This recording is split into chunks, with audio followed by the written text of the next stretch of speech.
ఏ టైంకి వచ్చారు మీరు ఉన్నారు దాడి జరిగి? దాడి అంటే 11 గంటల 50 నిమిషాలు అనుకుంటున్నా ఆ ప్రాంతంలో. అంటే అసలు యాక్చువల్గా నేను లోపల ఇంకో ప్రోగ్రామ్ చేద్దామని చెప్పేసి నేను స్టూడియోలో ఉండగానే మొత్తం నినాదాలు వస్తున్నాయి. అంటే ఇక్కడ కల్వకుంట్ల కవిత జిందాబాద్, తర్వాత ఎవరు తీన్మాన్ మల్లన్న డౌన్, తర్వాత తీన్మాన్ మల్లన్న చంపేస్తామంటూ నినాదాలు చేసుకుంటూ మొత్తం పైకి వచ్చేసిన తర్వాత మొత్తం కూడా అంటే ఎక్కడ కనిపించినట్టుగా ఇప్పుడు మీరు చూసుకుంటే రక్త మడుగులు ఇవన్నీ రక్త పడుగులే కనిపిస్తుంటాయి ఎక్కడికక్కడ. అయితే మొత్తం కూడా దాడి చేసి ఇక్కడ ఫర్నిచర్ మొత్తం కూడా ధ్వంసం చేసిండు. పల్లె పైకి రండి. మా అక్కడ మొత్తం కూడా దాడులు చేసుకుంటూ వచ్చేసిండ్రు. అంటే ఇక్కడ ఉన్న ఫర్నిచర్ మొత్తం కూడా ధ్వంసం చేసిండ్రు. మీరు ఇక్కడికి వచ్చిన తర్వాత మీకు అర్థమవుతుంది. ఒక్క నిమిషం ఇక్కడ రండి. ఇక్కడ అర్థమవుతుంది. మొత్తం కూడా ఫర్నిచర్ని, తర్వాత కుర్చీలు, తర్వాత అక్కడ ఉన్నటువంటి అద్దాలు మొత్తం కూడా పగలగొట్టి ఒక విధ్వంసాన్ని సృష్టించింది. ఇక్కడ రండి, ఇంకెక్కడో కనిపిస్తాయి. మొత్తం కూడా విధ్వంసాన్ని సృష్టించి మొత్తం అంటే తీన్మాన్ మల్లన్నని చంపేస్తాం, కల్వకుంట్ల కవిత గురించి మాట్లాడతారా, బీసీ ఉద్యమం గురించి మాట్లాడతారా అని చెప్పేసి అంటున్నారు. అంటే అంటే నిన్న ఇవాళ అంటే తీన్మాన్ మల్లన్న క్లియర్ చెప్పిండు. అంటే పార్టీని అనౌన్స్ చేస్తున్నాం, పార్టీలు లేకపోవడం వల్లనే బీసీలకు అన్యాయం జరుగుతూ ఉంది. బీఫామ్లు ఇచ్చే పరిస్థితుల్లో బీఫామ్లు ఇచ్చే కాడనేమో పార్టీలోనైనా సరే, అక్కడ కాంగ్రెస్ పార్టీ కానీ, భారతీయ అనుకుంటే కానీ, లేకపోతే ఇంకా బీఆర్ఎస్ కానీ ఏ పార్టీలో కూడా పార్టీలు ఇచ్చే పరిస్థితుల్లో వాళ్ళు ఉన్నారు, అగ్రవర్ణాలు ఉన్నాయి. పార్టీలు మనం అంటే బీఫామ్లు ఇచ్చుకున్న కవిత గారి దీనివల్ల నష్టం జరుగుతుంది కాబట్టి నష్టం జరుగుతుంది కాబట్టి ఇటువంటిది జరగకుండా ఉండాలి అంటే బీసీలకు ఒక ప్రత్యేకమైన పార్టీ ఉంటే బాగుంటుందని చెప్పేసి తీన్మాన్ మల్లన్న ప్రకటించింది. ఈ నేపథ్యంలోనే ఒక రక్తపాతం మొత్తం కూడా సృష్టించేసి మొత్తం కూడా ఆఫీసులో మొత్తం కూడా ఎక్కడికక్కడ మొత్తం పగలగొట్టేసిండ్రు. తర్వాత విధ్వంసం సృష్టించడం కాదు, కనిపిస్తే చంపేస్తాం. మేము మా ఆఫీసులో ఉంటే ఇక్కడికి గుండాలను పంపించిన ప్రయత్నం చేసిండు. కల్వకుంట్ల కవిత మీద అయ్యండి, లేకపోతే మనం ప్రజాస్వామ్యయుతంగా మాట్లాడుకోవాలి కానీ ఇదంతా ఏదని చెప్పేసి ఆడబిడ్డలు మా టీం సభ్యులు ఒక 45 ఉంటే వాళ్ళు చేసి కానీ వాళ్ళు 50 మంది ఒక్కడేసారి దాడి గుద్దిండ్రు. ఇట్లా తర్వాత ఇవన్నీ కూడా మొత్తం కొట్టడం, మరి ఎవరికి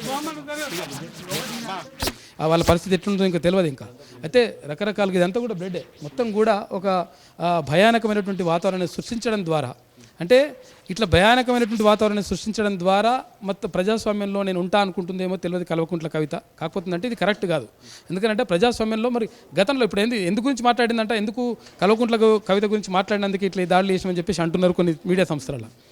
ఎందుకు అంటే ఇప్పుడు విషయం ఏంటంటే 42% రిజర్వేషన్ గురించి కవిత మాట్లాడుతుంది, సంతోషం, మంచిగా ఉన్నది. కానీ అమ్మ ఇప్పుడు నువ్వు గతంలో ఏది బీఆర్ఎస్ ప్రభుత్వం అధికారంలో ఉన్నప్పుడు నువ్వు ఎంపీగా 5 సంవత్సరాలు కొనసాగినావు.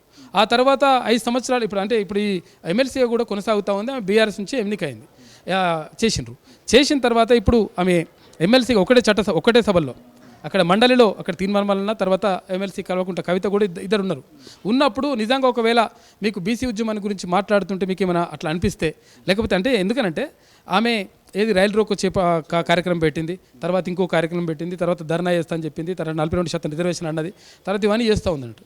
అమ్మా ఇప్పుడు గతంలో 33% ఉన్న రిజర్వేషన్ని, స్థానిక సంస్థల్లో బీసీలకు 33% ఉన్న రిజర్వేషన్ని 23%కి తగ్గించినప్పుడు నువ్వేం చేసినావు?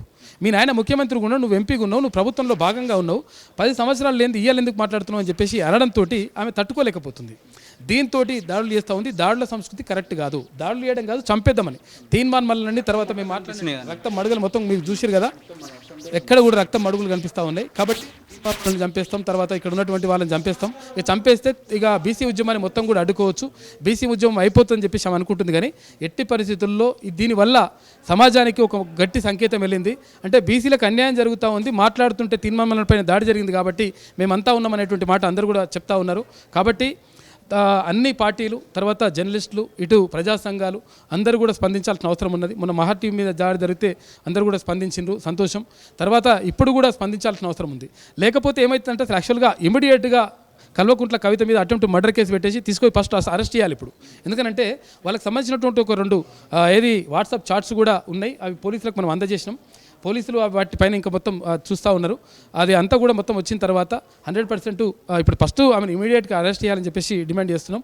తర్వాత అంత ప్రజాస్వామ్యవాదులు అన్ని పార్టీలు కూడా స్పందించాలని చెప్పేసి విజ్ఞప్తి చేస్తున్నాం. గత ప్రభుత్వంలో కూడా దాడులు జరిగినాయి, మళ్ళీ ఈ ప్రభుత్వంలో కూడా ఇదే దారి జరుగుతూ ఉన్నాయి, ఎలా చూడొచ్చు? ఆమె ఏమనుకుంటుందంటే అసలు యాక్చువల్గా ప్రభుత్వం పోయిందని చెప్పేసి అనుకుంటుందో లేదో తెలియదు. మరి మేము ఇంకా కూడా అధికారంలో ఉన్నాం, ఇంకా కూడా అహంకారంతో ఉన్నాం అనుకుంటుందేమో తెలియదు. కాకపోతే ఏంటంటే ఇది కరెక్ట్ కాదు, దాడుల సంస్కృతి అనేటువంటిది కరెక్ట్ కాదు. ఏదంటే మాట్లాడుకోవాలి.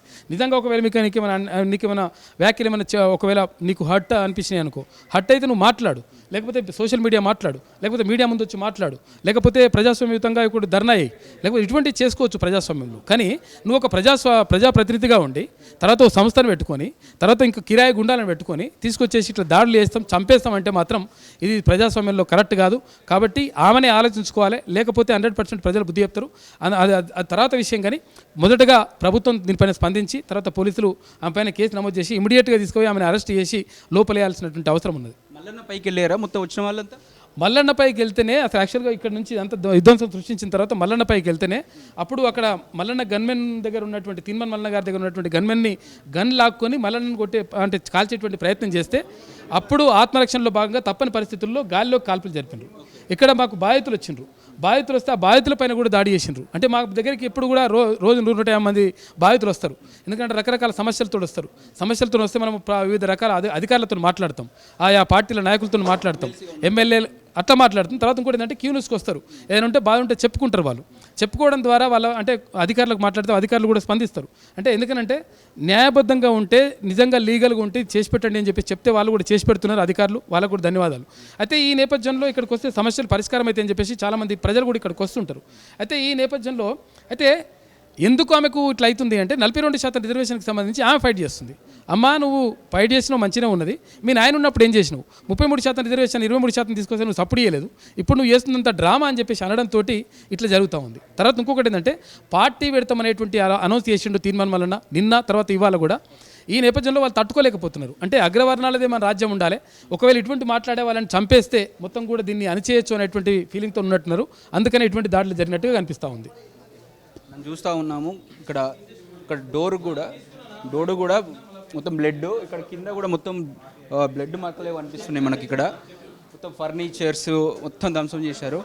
సో ఇక్కడ మనం లోపలికి పోయే ప్రయత్నం చేద్దాం. కనిపిస్తున్నాయి మొత్తం ఇక్కడికక్కడ ధ్వంసం చేయడం జరిగింది.